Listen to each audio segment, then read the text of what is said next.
നിസ്കാരം നിസ്കരിക്കുന്നതിന് കൃത്യമായ രൂപങ്ങൾ വിശുദ്ധ ഇസ്ലാം പഠിപ്പിച്ചിട്ടുണ്ട്. അതിന് ചില ഫർളുകളുണ്ട്, ഷർത്തുകളുണ്ട്, സുന്നത്തുകളുണ്ട്. എല്ലാം പാലിച്ചുകൊണ്ട് പൂർണ്ണമായ രൂപത്തിൽ നിസ്കരിക്കുമ്പോഴാണ് നമ്മുടെ നിസ്കാരം യഥാർത്ഥ നിസ്കാരമാവുകയുള്ളൂ. നിൽക്കുക എന്നുള്ളതാണ് നിസ്കാരത്തിൻ്റെ ഫർളുകളിൽ ഏറ്റവും ശ്രേഷ്ഠമായ ഫർള്. അത് കഴിഞ്ഞാൽ സുജൂദാണ്. അതുകൊണ്ട് തന്നെ നൃത്തം ദീർഘിപ്പിച്ച് കൂടുതൽ നേരം ഖുർആൻ ഓതി നിസ്കരിക്കുകയാണ് ഏറ്റവും ശ്രേഷ്ഠമായ നിസ്കാരം. അസ്സലാമു അലൈക്കും വറഹ്മത്തുള്ളാഹി വബറകാതുഹു. അഊദു ബില്ലാഹി മിനശ് ശൈത്വാനിർ റജീം. ബിസ്മില്ലാഹിർ റഹ്മാനിർ റഹീം. അൽഹംദുലില്ലാഹി റബ്ബിൽ ആലമീൻ. അസ്സലാത്തു വസ്സലാമു അലാ സയ്യിദിൽ മുർസലീൻ വഅലാ ആലിഹി വസ്വഹ്ബിഹി അജ്മഈൻ. അമ്മാ ബഅദ്. ഏറ്റവും സ്നേഹം നിറഞ്ഞ മാന്യ ശ്രോതാക്കളെ, ഒരു മുസ്ലിമായ മനുഷ്യനെ സംബന്ധിച്ചിടത്തോളം പ്രായപൂർത്തി എത്തിയതു മുതൽ അവൻ്റെ ശരീരത്തിൽ ബുദ്ധി നിലനിൽക്കുന്ന കാലത്തോളം നിർബന്ധമായ ഒന്നാണ് നിസ്കാരം എന്നുള്ളത്. ഹൈദ്, നിഫാസ് എന്നീ 2 അവസ്ഥകളുള്ള സ്ത്രീകൾക്ക് ആ ഒരു സമയത്ത് നിസ്കരിക്കേണ്ടതില്ല. ബുദ്ധിയും ശുദ്ധിയും ഉള്ള പ്രായപൂർത്തിയുള്ള ഏതൊരു മനുഷ്യനും നിസ്കാരം നിർബന്ധമാണ്. ഒരാൾക്ക് നിൽക്കാൻ കഴിയുന്നില്ല, എന്നാൽ അയാൾക്ക് ഇരുന്ന് നിസ്കരിക്കാവുന്നതാണ്. ഇരിക്കാനും കഴിയുന്നില്ല, എന്നാൽ അയാൾക്ക് കിടന്ന് നിസ്കരിക്കാവുന്നതാണ്.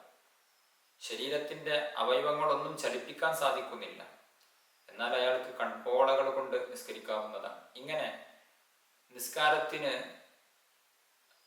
സാധിക്കാതെ വരുമ്പോൾ അവന് സാധിക്കുന്ന ഏതെങ്കിലും ഒരു രൂപത്തിലെങ്കിലും നിസ്കരിക്കുക എന്നുള്ളത് നിർബന്ധമാണ്. ഒരു ദിവസം 5 നേരം ഒരു മുഅ്മിനായ മനുഷ്യൻ നിസ്കരിച്ചിരിക്കണം. അല്ലാഹു സുബ്ഹാനഹു വ തആല നമ്മെ സൃഷ്ടിച്ചു പരിപാലിച്ചു, നമുക്ക് വേണ്ടതെല്ലാം ചെയ്തു തരുന്നു. അവൻ നമുക്ക് നിർബന്ധമാക്കിയ എല്ലാ ദിവസവും ചെയ്യേണ്ട ഒരേ ഒരു കാര്യം ഈ നിസ്കാരം മാത്രമാണ്. നിസ്കാരം കൃത്യമായി നിർവഹിക്കുന്ന ആൾ അവൻ വിജയിച്ചിരിക്കുന്നു എന്ന് വിശുദ്ധ ഖുർആനിലെ പല ആയത്തുകളും നമ്മെ പഠിപ്പിക്കുന്നുണ്ട്. ഖദ് അഫ്ലഹൽ മുഅ്മിനൂൻ എന്ന സൂറത്തിൽ അല്ലാഹു തആല പറയുന്നുണ്ട്, മുഅ്മിനീങ്ങൾ വിജയിച്ചുപോയി. എങ്ങനെയുള്ള മുഅ്മിനീങ്ങൾ? അവർ നിസ്കാരത്തെ കൃത്യമായി നിലനിർത്തുകയും നിസ്കരിക്കുകയും ചെയ്യുന്നവരാണവർ. അവർ വിജയിച്ചിരിക്കുന്നു.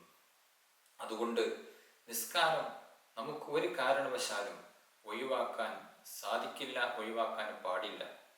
നിസ്കരിക്കുന്നതിന് കൃത്യമായ രൂപങ്ങൾ വിശുദ്ധ ഇസ്ലാം പഠിപ്പിച്ചിട്ടുണ്ട്. അതിന് ചില ഫർളുകളുണ്ട്, ഷർത്തുകളുണ്ട്, സുന്നത്തുകളുണ്ട്. എല്ലാം പാലിച്ചുകൊണ്ട് പൂർണ്ണമായ രൂപത്തിൽ നിസ്കരിക്കുമ്പോഴാണ് നമ്മുടെ നിസ്കാരം യഥാർത്ഥ നിസ്കാരമാവുകയുള്ളൂ. നിസ്കാരം മനസ്സിന് വലിയ ശാന്തി നൽകുകയും സമാധാനം നൽകുകയും ചെയ്യുന്ന ഒരു ആരാധനയാണ് നിസ്കാരം എന്നുള്ളത്. നിസ്കാരത്തിന് നമുക്കൊക്കെ അറിയാം, അതിന് ധാരാളം ഫർളുകളുണ്ട്. ആ ഫർളുകളൊക്കെ നമുക്കറിയാം. നാമൊക്കെ നിത്യേന നിസ്കരിക്കുന്നവരാണ്. പക്ഷേ കൃത്യമായി പഠിച്ചുകൊണ്ടും കൃത്യമായി നിസ്കാരത്തിൻ്റെ ഫർളുകളെയും അതിൻ്റെ നിബന്ധനകളെയും സുന്നത്തുകളെയും പഠിച്ചുകൊണ്ട് നിസ്കരിക്കുമ്പോൾ മാത്രമാണ് നമ്മുടെ നിസ്കാരം പരിപൂർണമാകുന്നത്. നമുക്കിന്ന് നമ്മുടെ നിസ്കാരത്തിൻ്റെ ഫർളുകളെക്കുറിച്ച് പരിചയപ്പെടാം. നിസ്കാരത്തിന് 14 ഫർളുകളുണ്ട്. നാം ചെറുപ്പത്തിൽ പഠിച്ച കാര്യങ്ങളാണതല്ല. പക്ഷെ ആ 14 ഫർളുകൾ നമ്മുടെ നിസ്കാരത്തിൽ ഉണ്ടോ എന്നുള്ളത് നാം ഒന്ന് അന്വേഷിക്കേണ്ടതുണ്ട്. ഫർളുകൾ നഷ്ടപ്പെട്ടു പോയാൽ നമ്മുടെ നിസ്കാരം നിസ്കാരമാവുകയില്ല. സുന്നത്തുകൾ നഷ്ടപ്പെടുന്നത് പോലെയല്ല. സുന്നത്തുകൾ നഷ്ടപ്പെട്ടാൽ അതിൻ്റെ പരിപൂർണതയ്ക്ക് കോട്ടം തട്ടും. അതേസമയം ഫർളുകൾ നഷ്ടപ്പെട്ടാലോ നിസ്കാരം നിസ്കാരമല്ലാതെയായിത്തീരും. നിസ്കാരത്തിന് 14 ഫർളുകളുണ്ട്. ആ 14 ഫർളുകളെ നമുക്ക് 3ആയി ഭാഗിക്കാവുന്നതാണ്. ഒന്ന് ഖൽബിയായ ഫർള്, അതായത് ഹൃദയം കൊണ്ട് കരുതേണ്ട, ഖൽബ് കൊണ്ട് കരുതേണ്ട ഫർളിനാണ് ഖൽബിയായ ഫർള് എന്ന് പറയുന്നത്. അത് നിയ്യത്താണ്. നിയ്യത്ത് മനസ്സുകൊണ്ടാണ് നാം കരുതേണ്ടത്. അല്ലാഹു തആലക്ക് വേണ്ടി ളുഹ്ർ എന്ന 4 റക്അത്ത് ഫർള് നിസ്കാരം ഖിബിലക്ക് മുന്നിട്ട് അദാ ആയി ഞാൻ നിസ്കരിക്കുന്നു എന്ന് മനസ്സുകൊണ്ട് കരുതുക എന്നുള്ളത് ആണ് 1ാമത്തെ ഫർള്. അതാണ് നിയ്യത്ത്. അതുപോലെ തന്നെ നിസ്കാരത്തിന് വാജികമായി പറയൽ നിർബന്ധമായ ഫർളുകളുണ്ട്. 5 ഫർളുകളുണ്ട്. അവ നാവുകൊണ്ട് പറഞ്ഞാൽ, കൃത്യമായി പറഞ്ഞാൽ മാത്രമേ നമ്മുടെ നിസ്കാരം സ്വഹീഹാവുകയുള്ളൂ. അതിൽ ഒന്ന് തക്ബീറത്തുൽ ഇഹ്റാമാണ്. അല്ലാഹു അക്ബർ എന്ന് നിസ്കാരം തുടങ്ങുന്ന സമയത്ത് നാം തക്ബീർ ചൊല്ലുന്ന ആ തക്ബീർ. രണ്ടാമത്തത് സൂറത്തുൽ ഫാത്തിഹയാണ്. മൂന്നാമത്തത് അത്തഹിയ്യാത്താണ്. നാലാമത്തത് അത്തഹിയ്യാത്തിന് ശേഷം നബി സല്ലല്ലാഹു അലൈഹി വസല്ലമ തങ്ങളുടെ മേൽ സ്വലാത്ത് ചൊല്ലുക എന്നുള്ളതാണ്. അല്ലാഹുമ്മ സ്വല്ലി അലാ സയ്യിദിനാ മുഹമ്മദ്. അഞ്ചാമത്തത് സലാം വീട്ടുക എന്നുള്ളതാണ്. അസ്സലാമു അലൈക്കും വറഹ്മത്തുള്ളാഹി. ഈ 5 ഫർളുകളും നാവുകൊണ്ട് പൂർണാർത്ഥത്തിൽ, പൂർണമായ രൂപത്തിൽ, എല്ലാ അക്ഷരങ്ങളും പൂർണ്ണമായി വെളിവാകുന്ന രൂപത്തിൽ ഉച്ചരിക്കുക എന്നുള്ളത് നിർബന്ധമാണ്. അങ്ങനെ ഉച്ചരിക്കാൻ പഠിക്കുക എന്നുള്ളതും നമുക്ക് നിർബന്ധമാണ്. ബാക്കിയുള്ള ഫർളുകളെല്ലാം ഫിഅലിയായ, അതായത് പ്രവൃത്തി പദത്തിൽ കൊണ്ടുവരേണ്ടതായ ഫർളുകളാണ്. റുകൂഅ്, സുജൂദ്, സുജൂദിന്റെ ഇടയിലുള്ള ഇരുത്തം, അത്തഹിയ്യാത്തിന് വേണ്ടി ഇരിക്കുക, ഫാത്തിഹ ഓതാൻ വേണ്ടി നിൽക്കുക തുടങ്ങിയ ഫർളുകളെല്ലാം അത് നാം പ്രവർത്തിക്കേണ്ട, ചെയ്യേണ്ടതായ ഫർളുകളാകുന്നു. ഇങ്ങനെ നിസ്കാരത്തിന്റെ ഫർളുകൾ ടോട്ടൽ 14 നമുക്ക് 3ആയി ഭാഗിക്കാം. ഒന്ന് കൗലിയായ ഫർള്, അത് നിയ്യത്ത് മാത്രമാണുള്ളത്. 2 കൗലിയായ ഫർള്, അതായത് നാവുകൊണ്ട് പറയൽ നിർബന്ധമായ ഫർള്, അതിൽ 5 ഉള്ളത്. ബാക്കി 14 നിന്ന് ബാക്കി ആ 8 ഫർളുകൾ, ഈ 8 ഫർളുകൾ ഫിഅലിയായ, പ്രവൃത്തി പദത്തിൽ നാം കൊണ്ടുവരേണ്ടതായ ഫർളുകളാകുന്നു. ആദ്യമായി നമുക്ക് നിസ്കാരത്തിന്റെ 14 ഫർളുകളെ ഒന്ന് എണ്ണി നോക്കാം. ആദ്യമായി നാം ചെയ്യേണ്ട ഫർള്, മനസ്സുകൊണ്ട് ഞാൻ ഇന്ന നിസ്കാരം നിസ്കരിക്കുന്നു എന്ന് കരുതുകയാണ് വേണ്ടത്. ഏത് നിസ്കാരമാണ് ആ നിസ്കാരത്തിന്റെ പേര് പറയണം. ഫർളായ നിസ്കാരമാണെങ്കിൽ അത് ഫർള് എന്ന് പറയണം. അതുപോലെ തന്നെ ഞാൻ നിസ്കരിക്കുന്നു എന്നും നിയ്യത്തിൽ കൊണ്ടുവരൽ പ്രത്യേകം നിർബന്ധമാണ്. അപ്പോൾ ളുഹർ നിസ്കരിക്കുകയാണ് എങ്കിൽ ളുഹർ എന്ന ഫർളിനെ ഞാൻ നിസ്കരിക്കുന്നു, ഇത്രയും കാര്യമാണ് നിർബന്ധമായും നിയ്യത്തിൽ ഉണ്ടാകേണ്ടത്. ഖിബിലക്ക് മുന്നിട്ട് എന്നും അദാ ആയി എന്നും അതുപോലെ തന്നെ അല്ലാഹു തആലാക്ക് വേണ്ടി എന്നും ഒക്കെ പറയൽ പ്രത്യേകം സുന്നത്താണ്.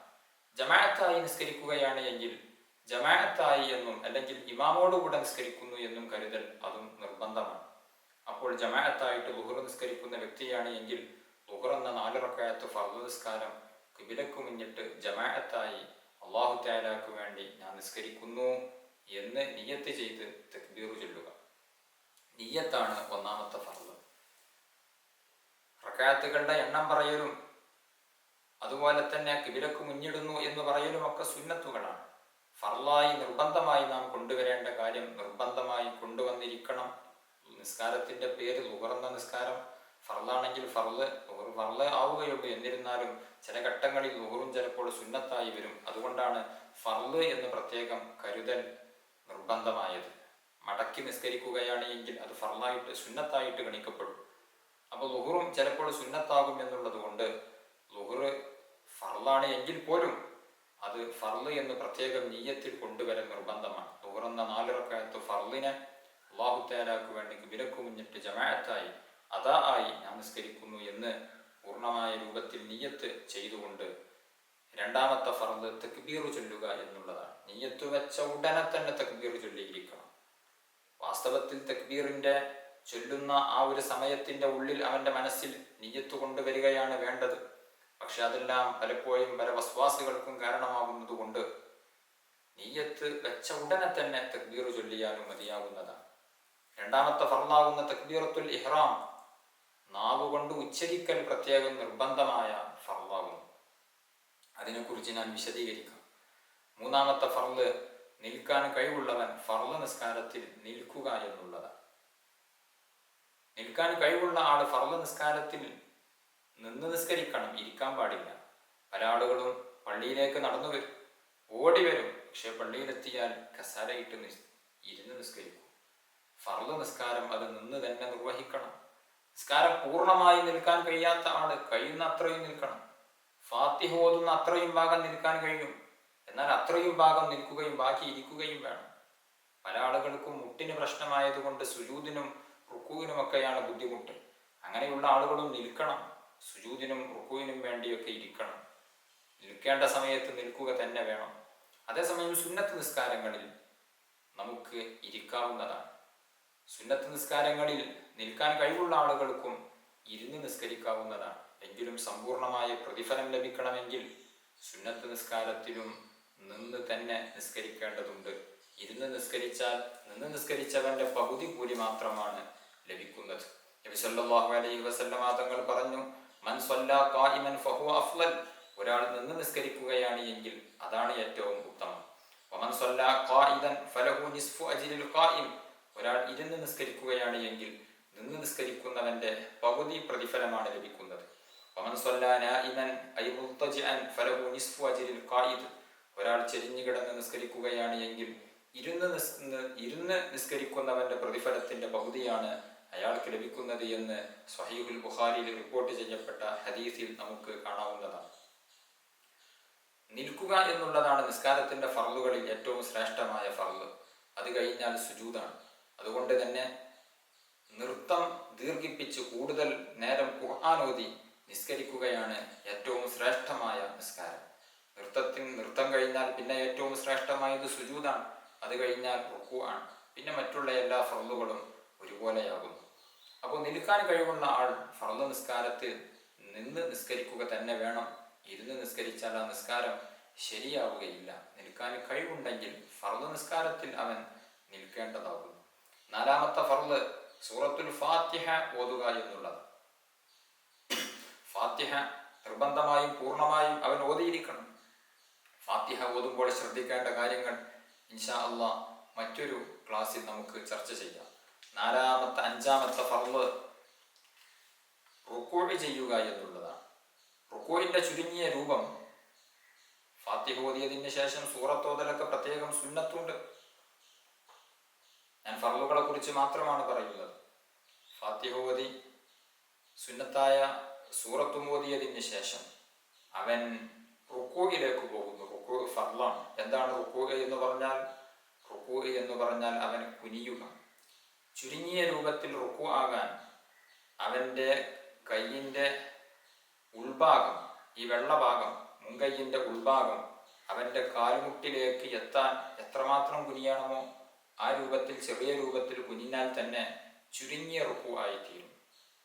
അതേസമയം സമ്പൂർണമായ റുക്കൂ ആകണമെങ്കിൽ അവൻ നന്നായിട്ട് കുനിയണം.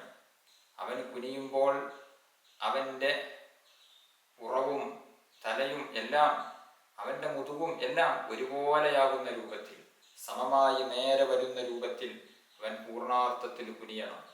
റുക്കൂഇന് ധാരാളം സുന്നത്തുകളുണ്ട്. ആ സുന്നത്തുകളെല്ലാം പാലിച്ചുകൊണ്ടായിരിക്കണം റുക്കൂ ചെയ്യേണ്ടത്. റുക്കൂ കഴിഞ്ഞാൽ അടുത്ത ഫർള്, ആറാമത്തെ ഫർള് ഇഅ്തിദാലാകുന്നു. റുക്കൂഇൽ നിന്ന് അവൻ നൃത്തത്തിലേക്ക് തന്നെ മടങ്ങുക. സമിഅ അല്ലാഹു ലിമൻ ഹമിദ എന്ന് പറയൽ സുന്നത്താണ് ഇഅ്തിദാലിലേക്ക് പോകുമ്പോൾ. അങ്ങനെ ഇഅ്തിദാൽ ചെയ്തതിന് ശേഷം ഏഴാമത്തെ ഫർള് സുജൂദ് ചെയ്യുക എന്നുള്ളത്. സുജൂദ് 2 പ്രാവശ്യം ചെയ്യണം. ഒരു സുജൂദ് കഴിഞ്ഞ് പിന്നെ സുജൂദിന്റെ ഇടയിൽ ഒരു ഇരുത്തം ഉണ്ട്. എട്ടാമത്തെ ഫർള് ആ ഇരുത്തമാകുന്നു. ആ ഇരുത്തം കഴിഞ്ഞതിന് ശേഷം വീണ്ടും സുജൂദ് ചെയ്യുക. ഏഴാമത്തെ ഫർള് 2 സുജൂദ് എന്നുള്ളതാണ്. 2 സുജൂദിനായി വെവ്വേറെ എണ്ണുകയാണ് എങ്കിൽ നിസ്കാരത്തിന്റെ ഫർളുകൾ ഇനിയും എണ്ണം 14 എന്നുള്ളത് 15 എന്ന് പറയേണ്ടി വരും. 2 സുജൂദിനെയും ഒന്നായി എണ്ണുകയാണ് നമ്മൾ ചെയ്യുന്നത്. 2 സുജൂദിന്റെ ഇടയിൽ ഉള്ള ഇരുത്തവും അതും നിർബന്ധമാകുന്നു. 9ാമത്തെ ഫർള് അത്തുമഅ്നീനത്തു, അടങ്ങി താമസിക്കുക എന്നുള്ളതാണ്. അതായത് നാം റുക്കൂ ചെയ്തതിലും സുജൂദ് ചെയ്തതിലും ഇഅ്തിദാൽ ചെയ്തതിലും സുജൂദിന്റെ ഇടയിലുള്ള ഇരുത്തത്തിലുമൊക്കെ അടങ്ങി താമസിക്കണം. എന്താണ് അടങ്ങി താമസിക്കുക എന്ന് പറഞ്ഞാൽ? അവന്റെ അവയവങ്ങളെല്ലാം അടങ്ങി നിൽക്കുന്ന രൂപത്തിൽ. റുക്കൂഇലേക്ക് വരുമ്പോൾ അവന്റെ അവയവങ്ങൾ ചലിച്ചു, സുജൂദിലേക്ക് പോകുമ്പോൾ അവന്റെ അവയവങ്ങൾ, ശരീരം ചലിച്ചു. ആ ചലനത്തെ നിശ്ചലമാക്കി വെക്കുന്ന രൂപത്തിൽ ഒന്ന് അടങ്ങി നിൽക്കുക. സുജൂദിലേക്ക് പോയാൽ ഉടനെ തന്നെ എഴുന്നേൽക്കാതെ, റുക്കൂഇലേക്ക് പോയാൽ റുക്കൂഇൽ എത്തിയ ഉടനെ തന്നെ അതേ സെക്കൻഡ് തന്നെ എഴുന്നേൽക്കാതെ ഒരല്പനേരം, ഒരു സുബ്ഹാനല്ലാഹ് എന്ന് പറയുന്ന ഖദറെങ്കിലും, ആ ഒരു സമയമെങ്കിലും അവൻ റുക്കൂഇലും സുജൂദിലും ഇഅ്തിദാലിലും സുജൂദിന്റെ ഇടയിലുള്ള ഇരുത്തത്തിലുമൊക്കെ ഒന്ന് വെയിറ്റ് ചെയ്യുക, ഒന്ന് അടങ്ങി താമസിക്കുക എന്നുള്ളത് നിർബന്ധമാണ്. സുജൂദിലേക്ക് പോയി തുമനീനത്തില്ലാതെ അപ്പോൾ തന്നെ നെറ്റി നിലത്ത് വെച്ചു അതേ സമയം തന്നെ ഉയർന്നാൽ തുമനീനത്ത് നഷ്ടപ്പെട്ടു പോകും. തുമനീനത്ത് നിസ്കാരത്തിന്റെ ഫർളാണ്. അത് നഷ്ടപ്പെട്ടാൽ, ഫർള് നഷ്ടപ്പെട്ടാൽ നിസ്കാരം തന്നെ ബാത്തിലായി തീരും. 10ാമത്തെ ഫർള് അവസാനത്തെ തഹിയ്യാത്ത് എന്നുള്ളതാണ്. 1ാമത്തെ തഹിയ്യാത്ത് അത് സുന്നത്തേ ഉള്ളൂ. മഗ്രിബ് നിസ്കാരത്തിലും ളുഹ്ർ അസ്ർ നിസ്കാരത്തിലും ഇശാ നിസ്കാരത്തിലുമൊക്കെ 2 റക്അത്ത് കഴിഞ്ഞാൽ ഒരു അത്തഹിയ്യാത്തിരിക്കൽ സുന്നത്തുണ്ട്, അത് സുന്നത്താണ്. അതേസമയം 4ാമത്തെ ളുഹ്ർ അസ്ർ ഇശാ എന്നീ നിസ്കാരത്തിൽ 4ാമത്തെ 4 റക്അത്ത് കഴിഞ്ഞതിന് ശേഷം, മഗ്രിബ് നിസ്കാരത്തിൽ 3 റക്അത്ത് കഴിഞ്ഞതിന് ശേഷം ഇരിക്കുന്ന അത്തഹിയ്യാത്ത് അത് നിർബന്ധമായ തശഹുദിന്റെ ഇരുത്തമാകുന്നു. അവിടെ നിർബന്ധമായും അത്തഹിയ്യാത്ത് ഓതുക എന്നുള്ളത് നിർബന്ധമായ നിസ്കാരത്തിന്റെ ഫർളായ കാര്യമാകുന്നു. ആ അത്തഹിയ്യാത്ത് ഓതുക എന്നുള്ളത് ഫർളാണ്. അത് നിർബന്ധമായും വായ കൊണ്ട് പറയൽ നിർബന്ധമായ ഒരു ഫർളാണ്. ഇൻഷാ അല്ലാഹ് അവിടെ എന്തെല്ലാം ശ്രദ്ധിക്കണം എന്നുള്ളത് നമുക്ക് മറ്റൊരു ക്ലാസ്സിൽ പറയാം. അതുപോലെ തന്നെ 12ാമത്തെ ഫർള് ഈ അത്തഹിയ്യാത്ത് ഓതാൻ വേണ്ടി ഇരിക്കുക എന്നുള്ളതാണ്. നിന്നുകൊണ്ട് അത്തഹിയ്യാത്ത് ഓതാൻ പാടില്ല, ഇരിക്കുക തന്നെ വേണം. 13ാമത്തെ ഫർള് 1ാം സലാം വീട്ടുക എന്നുള്ളതാണ്. 2 സലാം സാധാരണഗതിയിൽ നാം വീട്ടാറുണ്ട്. അതിൽ 1ാമത്തെ സലാമാണ് നിർബന്ധമുള്ളത്, 2ാം സലാം സുന്നത്താണ്. കേവലം അസ്സലാമു അലൈക്കും എന്ന് മാത്രം പറഞ്ഞാലും മതി, അത്രയാണ് നിർബന്ധമുള്ളത്. അതേസമയം റഹ്മത്തുള്ളാഹ് എന്ന് കൂട്ടിപ്പറയൽ പ്രത്യേകം സുന്നത്താണ്. മയ്യത്ത് നിസ്കാരമൊക്കെയാകുമ്പോൾ അസ്സലാമു അലൈക്കും വറഹ്മത്തുള്ളാഹി വബറകാതുഹു എന്നുകൂടെ കൂട്ടിപ്പറയൽ പ്രത്യേകം സുന്നത്തുണ്ട്. 1ാം സലാം വീട്ടലാണ് നിർബന്ധം എന്ന് പറഞ്ഞല്ലോ. അതേസമയം 1ാം സലാം വീട്ടി നിസ്കാരത്തിന്റെ ഒരു പൂർണ്ണതയ്ക്ക് വേണ്ടിയാണ് 2ാം സലാം വീട്ടുന്നത്. 1ാം സലാം വീട്ടിയതിന് ശേഷം ഒരാളുടെ വുളൂ മുറിഞ്ഞാലോ, അല്ലെങ്കിൽ 1ാം സലാം വീട്ടിയതിന് ശേഷം നിസ്കാരം ബാത്തിലാകുന്ന ഒരു കാര്യം ചെയ്താലോ, എന്നാൽ അയാൾക്ക് 2ാം സലാം വീട്ടാൻ പാടില്ല. 2ാം സലാം അനുവദനീയമല്ല. 1ാം സലാം കൊണ്ട് തന്നെ അയാളുടെ നിസ്കാരം അവസാനിച്ചിരിക്കുന്നു. ഇനി 2ാം സലാം വീട്ടാനുള്ള ശുദ്ധി അയാൾക്കില്ല, അല്ലെങ്കിൽ നിസ്കാരം ബാത്തിലാകുന്ന ഒരു കാര്യം അയാൾ ചെയ്തു, അതുകൊണ്ട് 2ാം സലാം വീട്ടാൻ പാടില്ല. 1ാം സലാം വീട്ടിയാൽ തന്നെ നിസ്കാരത്തിൽ നിന്ന് അവൻ വിരമിച്ചു, നിസ്കാരം അവസാനിച്ചു. 2ാം സലാം വീട്ടുന്നത് നിസ്കാരത്തിന്റെ ഒരു പരിപൂർണതയ്ക്ക് വേണ്ടിയാകുന്നു. 14ാമത്തെ ഫർള് അത്തർതീബ്, എല്ലാം ക്രമം പാലിച്ച് ചെയ്യുക എന്നുള്ളതാണ്. അതായത് ആദ്യം നിയ്യത്ത്, പിന്നെ തക്ബീറത്തുൽ ഇഹ്റാം, പിന്നെ സൂറത്തുൽ ഫാത്തിഹ, പിന്നെ നൃത്തം എന്നുള്ളത് തുടക്കം മുതലേ ഉണ്ടാകണം. നാം എണ്ണുന്ന സമയത്ത് അതിനെ 4ാമതായി എണ്ണി എന്നേ ഉള്ളൂ. ഫാത്തിഹ ഓതി കഴിഞ്ഞതിന് ശേഷം നിന്നാൽ മതിയാവുകയില്ല, നൃത്തം നേരത്തെ വേണം.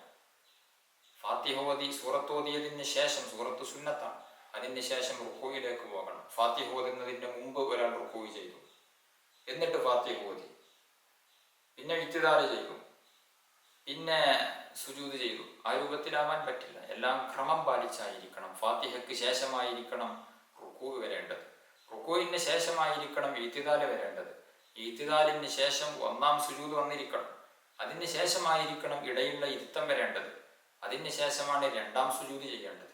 ഇങ്ങനെയാണ് ഒരു റക്അത്തിൽ നാം ചെയ്യുന്ന ഫർളുകൾ ഉള്ളത്. 2ഉം 3ഉം 4ഉം ഒക്കെ റക്അത്തുണ്ടെങ്കിൽ ഇതുപോലെ എല്ലാം കൃത്യമായി ക്രമം പാലിച്ചുകൊണ്ട് ചെയ്തിരിക്കണം. എല്ലാം പരിപൂർണമായ രൂപത്തിൽ ചെയ്യുമ്പോൾ മാത്രമാണ് നമ്മുടെ നിസ്കാരം പരിപൂർണമാവുകയുള്ളൂ. റുക്കൂയിലേക്ക് പോകുന്ന സമയത്ത് റുക്കൂയിലേക്ക് പോവുകയാണ് എന്ന ഉദ്ദേശത്തോടു കൂടെയായിരിക്കണം പോകേണ്ടത്. പെട്ടെന്ന് തലകറങ്ങി, അല്ലെങ്കിൽ തലയുടെ ഭാഗത്തൂടെ ഒരു പക്ഷിയോ മറ്റെന്തെങ്കിലും ജീവിയോ പാറുന്ന സമയത്ത് പെട്ടെന്ന് നമ്മൾ തലതാഴ്ത്തിയപ്പോൾ ആ താഴ്ത്തിയത് റുക്കൂ ആയി, റുക്കൂവിന്റെ പരിധിയിലെത്തിയപ്പോൾ ഇത് റുക്കൂ ആക്കാം എന്ന് കരുതി അവിടെ നിന്നു, എന്നിട്ട് ഇത്തിദാലിലേക്ക് വന്നു. എന്നാൽ അത് റുക്കൂ ആവുകയില്ല. കാരണം റുക്കൂയിലേക്ക് പോവേണ്ടത് റുക്കൂ എന്ന ഉദ്ദേശത്തോടു കൂടെയായിരിക്കണം പോവേണ്ടത്. സുജൂദും അങ്ങനെ തന്നെയാണ്. സുജൂദ് ചെയ്ത് ഇത്തിദാലിൽ നിന്ന് പെട്ടെന്ന് തലകറക്കം മൂലമോ, അല്ലെങ്കിൽ അവൻ അറിയാതെ സുജൂദിലേക്ക് എത്തി, അല്ലെങ്കിൽ പെട്ടെന്ന് ആരോ ഒരാള് നമ്മെ അടിക്കാൻ വേണ്ടി കയ്യോങ്ങിയപ്പോൾ നമ്മൾ തലയങ്ങ് താഴ്ത്തി വേഗം അറിയാതെ സുജൂദിലേക്ക് അങ്ങ് എത്തി, എന്നാൽ അത് സുജൂദാവുകയില്ല. അവൻ തിരിച്ചിങ്ങോട്ട് തന്നെ വന്ന് സുജൂദിലേക്കാണ് പോകുന്നത് എന്ന ബോധപൂർവം ഉദ്ദേശത്തോടു കൂടെ സുജൂദിലേക്ക് പോകണം. സുജൂദിൽ നിന്ന് ഇടയുള്ള ഇരുത്തത്തിലേക്ക് പോകുമ്പോഴും അങ്ങനെ തന്നെയാണ്. സുജൂദ് ചെയ്തുകൊണ്ടിരിക്കെ പെട്ടെന്ന് എന്തോ ഒരു ജീവി നമ്മുടെ തലഭാഗം ലക്ഷ്യമാക്കി വരുന്നു. നാം പേടിച്ചുകൊണ്ട് തല അറിയാതെ നമ്മുടെ തല ഉയർത്തിപ്പോയി. എന്നാൽ അത് സുജൂദിന്റെ ഇടയിലുള്ള ഇരുത്തമായി പരിഗണിക്കുകയില്ല. കാരണം അവൻ സുജൂദിൽ നിന്ന് എഴുന്നേറ്റത് ഓട്ടോമാറ്റിക്കലായി, അല്ലെങ്കിൽ മറ്റെന്തോ പേടിച്ചതിന് വേണ്ടിയായിരുന്നു സുജൂദിൽ നിന്ന് എഴുന്നേറ്റത്. അതുകൊണ്ട് അത് സുജൂദിന്റെ ഇടയിലുള്ള ഇരുത്തമാവുകയില്ല. സുജൂദിന്റെ ഇടയിലുള്ള ഇരുത്തമാകണമെങ്കിൽ സുജൂദിൽ നിന്ന് ഞാൻ ഇടയിലുള്ള ഇരുത്തത്തിലേക്കാണ് പോകുന്നത് എന്ന ലക്ഷ്യത്തോടുകൂടെ, ബോധത്തോടുകൂടെ ആയിരിക്കണം പോകേണ്ടത്. ഇത്തരം കാര്യങ്ങളെല്ലാം സുജൂദിലും റുകൂഇലും മറ്റുള്ള കർമ്മങ്ങളിലുമെല്ലാം നാം ശ്രദ്ധിക്കേണ്ടതാകുന്നു. സുജൂദ് ചെയ്യുന്ന സമയത്ത് നമ്മുടെ നെറ്റി വെക്കൽ നിർബന്ധമാണ്. മൂക്ക് വെക്കൽ സുന്നത്താണ്. നെറ്റി മറയില്ലാതെ വെക്കൽ നിർബന്ധമാണ്. നെറ്റിയിൽ മുടിയുണ്ടാകാൻ പാടില്ല, അല്ലെങ്കിൽ തൊപ്പിയോ മറ്റോ കാര്യങ്ങൾ നെറ്റിയെ മറച്ചു വെക്കാൻ പാടില്ല. അത് പൂർണ്ണമായും വെളിവാകുന്ന രൂപത്തിലായിരിക്കണം നെറ്റി വെക്കേണ്ടത്. അതേസമയം ഒന്നോ രണ്ടോ ഒക്കെ മുടി തൂങ്ങി നിൽക്കുന്നുണ്ട്, നെറ്റിയുടെ ഭാഗവും നിലത്ത് തട്ടിയിട്ടുണ്ട്, അതിന് കുഴപ്പമില്ല. നെറ്റിയുടെ കുറച്ച് ഭാഗമെങ്കിലും നിർബന്ധമായും നിലത്ത് വെക്കുക എന്നുള്ളത് നിർബന്ധമാകുന്നു. അതുപോലെ തന്നെ സുജൂദ് ചെയ്യുമ്പോൾ നാം ശ്രദ്ധിക്കേണ്ടത് നമ്മുടെ കൈ രണ്ടും നിലത്ത് വെക്കുക എന്നുള്ളത് നിർബന്ധമാണ്. അതും മറയില്ലാതെ വെക്കലാണ് ഉത്തമം. മറയുണ്ട് എന്ന് കരുതി പ്രശ്നമൊന്നുമില്ല, എങ്കിലും ഉത്തമം മറയില്ലാതെ വെക്കലാണ്. കാലിന്റെ വിരലുകളുടെ പള്ളമാകവും നിലത്ത് വെക്കുക എന്നുള്ളത് നിർബന്ധമാണ്. അവിടെ സോക്സ് ധരിച്ചതുകൊണ്ട് വിരോധമില്ല, എങ്കിലും സോക്സ് ധരിക്കാതിരിക്കലാണ് ഉത്തമം. വെളിവായി തന്നെ, കാലിനെ വെളിവാക്കി തന്നെ നിലത്ത് വെക്കുക എന്നുള്ളതാണ് ഏറ്റവും പുണ്യമായത്. അതുകൊണ്ട് സുജൂദ് ചെയ്യുന്ന സമയത്ത് ഈ കാര്യങ്ങളെല്ലാം നാം ശ്രദ്ധിക്കേണ്ടതുണ്ട്. നമ്മുടെ കാൽമുട്ടുകളും നിലത്ത് വെക്കുക എന്നുള്ളത് നിർബന്ധമാണ്. 7 അവയവങ്ങളാണ് സുജൂദ് ചെയ്യുമ്പോൾ നിർബന്ധമായും വെക്കേണ്ടത്. 2 കാലിൻ്റെയും വിരലുകളുടെ പള്ളഭാഗം, അതിൻ്റെ ആ വെളുപ്പ് കാണുന്ന ആ ഭാഗം. മറ്റൊന്ന് 2 കാൽമുട്ടുകൾ, മറ്റൊന്ന് 2 മുൻകൈയിൻ്റെയും പള്ളഭാഗം, മറ്റൊന്ന് നെറ്റി. ഈ 7 അവയവങ്ങളും സുജൂദ് ചെയ്യുന്ന സമയത്ത് നിലത്ത് വെക്കുക എന്നുള്ളത് നിർബന്ധമായ കാര്യമാകുന്നു. മൂക്ക് വെക്കൽ അത് സുന്നത്താകുന്നു. ഇതെല്ലാം നിസ്കാരത്തിന്റെ സ്വീകാര്യതക്കും പരിപൂർണതക്കും ആവശ്യമായ കാര്യങ്ങളാകുന്നു. ഇത്തരം കാര്യങ്ങളെല്ലാം ശ്രദ്ധിച്ചുകൊണ്ടായിരിക്കണം നമ്മുടെ നിസ്കാരം ഉണ്ടാകേണ്ടത്. അല്ലാഹു സുബ്ഹാനഹു വ തആല നമ്മൾ പറഞ്ഞതും കേട്ടതും സ്വാലിഹായ അമലായി നമ്മിൽ നിന്ന് സ്വീകരിക്കുമാറാവട്ടെ. റഹ്മാനുർ റഹീമീനായ രാജസയ്യിദായ അല്ലാഹ്, ഞങ്ങൾ പറഞ്ഞതെല്ലാം നീ സ്വീകരിക്കണം റഹ്മാനെ. ഞങ്ങളെ ഇബാദത്തുകൾ നീ കബൂലാക്കണം റഹ്മാനെ. പാപങ്ങൾ നീ പൊറുക്കണം അല്ലാഹ്. രോഗങ്ങൾക്ക് ശിഫ നൽകണം അല്ലാഹ്. ഞങ്ങളുടെ ആയുസ്സിൽ നീ ബറക്കത്ത് നൽകണം അല്ലാഹ്. ഞങ്ങളുടെ ജോലികളിലും സമ്പത്തിലും, ഞങ്ങളുടെ ഭാര്യമാരിലും ഭർത്താക്കന്മാരിലും, ഞങ്ങളുടെ മക്കളിലും, ഞങ്ങളുടെ വീട്ടിലും കുടുംബത്തിലും, ഞങ്ങളുടെ സകല മേഖലകളിലും നീ വലിയ ബറക്കത്ത് നൽകണം റഹ്മാനെ. അപകടങ്ങളിൽ നിന്നും അപകട മരണങ്ങളിൽ നിന്നും കാവൽ നൽകണം റഹ്മാനെ. ഞങ്ങളിൽ പലരും പല പ്രതിസന്ധികളും പ്രയാസങ്ങളും കഷ്ടതകളും അനുഭവിക്കുന്നവരുണ്ട്. നീ സലാമത്ത് നൽകണം റഹ്മാനെ, റാഹത്ത് നൽകണം റഹ്മാനെ. അല്ലാഹുവേ, ഞങ്ങളുടെ ആവശ്യങ്ങളെല്ലാം നിറവേറ്റിത്തരണം റഹ്മാനെ. ഞങ്ങൾ ഈ ദുനിയാവിൽ ജീവിക്കുന്ന കാലത്തൊക്കെയും ഇസ്സത്തോടെ റാഹത്തോടെ ജീവിക്കാൻ നീ തൗഫീഖ് നൽകണം റഹ്മാനെ. അവസാനം മരിക്കുന്ന സമയത്ത് കാമിലായ ഈമാനോടുകൂടെ ലാ ഇലാഹ ഇല്ലല്ലാഹ് എന്ന് ഉച്ചരിച്ച് സ്വർഗം കണ്ട് സന്തോഷത്തോടുകൂടെ മരിക്കാൻ നീ തൗഫീഖ് നൽകണം റഹ്മാനെ. നീ ഭാഗ്യം നൽകണം റഹ്മാനെ. ഞങ്ങളുടെ സർവ്വ ആവശ്യങ്ങളും നിറവേറ്റിത്തരണം റഹ്മാനെ. നാളെ സ്വർഗീയ ലോകത്ത് ഞങ്ങളെ എല്ലാവരെയും നീ ഒരുമിച്ച് കൂട്ടി അനുഗ്രഹിക്കണം റഹ്മാനെ. ആമീൻ ബിറഹ്മതിക യാ അർഹമർ റഹീമീൻ. വസല്ലല്ലാഹു അലാ ഖൈരി ഖൽഖിഹി സയ്യിദിനാ മുഹമ്മദിൻ വആലിഹി വസ്വഹ്ബിഹി അജ്മഈൻ. സുബ്ഹാന റബ്ബിക റബ്ബിൽ ഇസ്സതി അമ്മാ യസിഫൂൻ വസലാമുൻ അലൽ മുർസലീൻ വൽഹംദുലില്ലാഹി റബ്ബിൽ ആലമീൻ. ദുആ വസിയ്യത്തോടെ അസ്സലാമു അലൈക്കും വറഹ്മത്തുള്ളാഹി വബറകാതുഹു.